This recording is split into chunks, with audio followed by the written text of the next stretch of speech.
શું અમેરિકામાં વસતા ગુજરાતીઓ અને ભારતીયો હવે સુરક્ષિત નથી રહ્યા? જે ફાર્મિંગટન ન્યૂ મેક્સિકોમાં એક એવી હૃદયદ્રાવક ઘટના બની જેમણે સમગ્ર ગુજરાતી ડાયસ્પોરાને હચમચાવી દીધું છે.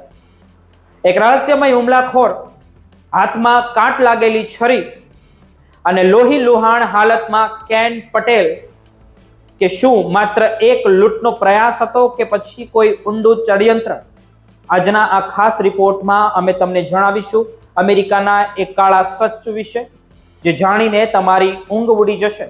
અમેરિકાના ન્યૂ મેક્સિકો રાજ્યના જે ફાર્મિંગટન શહેરમાં આવેલી એનકોર મોટેલ અત્યારે ચર્ચાનું કેન્દ્ર બની છે, કારણ કે ત્યાંના મેનેજર કલ્પેશ પટેલ ઉર્ફે કેન પટેલ પર એક ભયાનક હુમલો થયો છે, એ પણ કાટેલી છરી દ્વારા, જેમણે સમગ્ર ગુજરાતી સમાજમાં ફફડાટ ફેલાવી દીધો છે.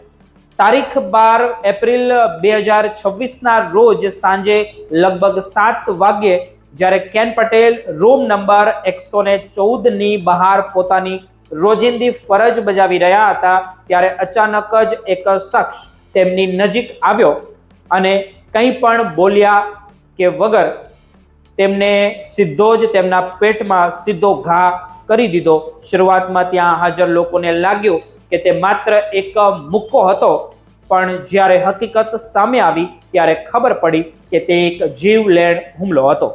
હુમલાખોરની ઓળખ 31 વર્ષના સ્ટીફન ડલાસ યોર્ક તરીકે થઈ છે, જેણે હુમલા માટે એક કાટ લાગેલી છરીનો ઉપયોગ કર્યો હતો.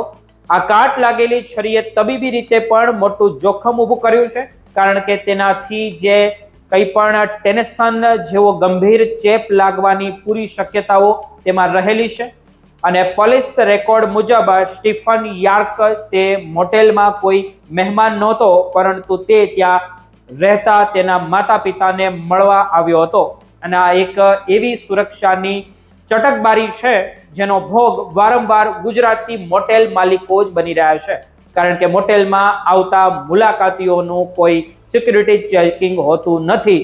સ્ટીફન યોર્કનો આ ગુનાહિત ઇતિહાસ જોતા ખબર પડે છે કે તે પહેલા પણ પોલીસ અધિકારીઓ પર હુમલો કરી ચૂક્યો છે અને હુમલા સમયે તે નશાની હાલતમાં હોવાનું સાક્ષીએ જણાવ્યું છે. એનકોર મોટેલમાં આ પહેલીવાર નથી બન્યું.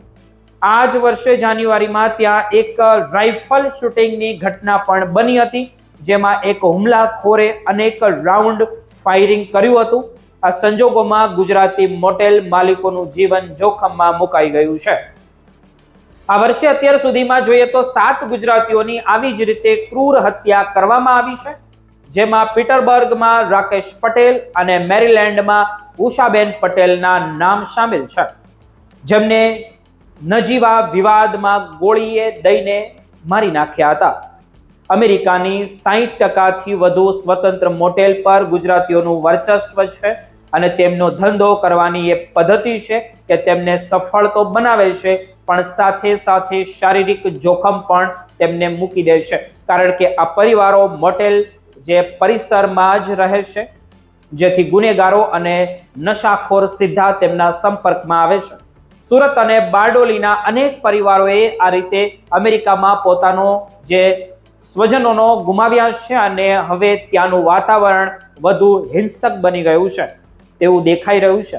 ડલાસમાં એક ગુજરાતી મોટેલમાં થયેલી જે માચેટીના હત્યાની ઘટનાએ તો રાજકીય વળાંક પણ લીધો હોય તેવું દેખાઈ રહ્યું છે, જેમાં પૂર્વ રાષ્ટ્રપતિ ડોનાલ્ડ ટ્રમ્પે પણ નિવેદન આપ્યું હતું કે આખી સ્થિતિ એ વાતનો પુરાવો છે કે વિદેશની ધરતી પર ધંધામાં સફળતા મેળવવી એટલી ગર્વની વાત છે, તેટલી જ ત્યાં પોતાની અને પોતાના પરિવારની સુરક્ષા જાળવવી એક અત્યંત મોટો પડકાર પણ બની ગયો છે.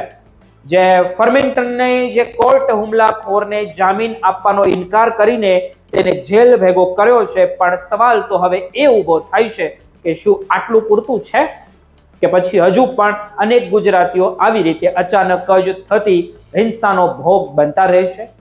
તે હવે આપણે જોવાનું રહ્યું.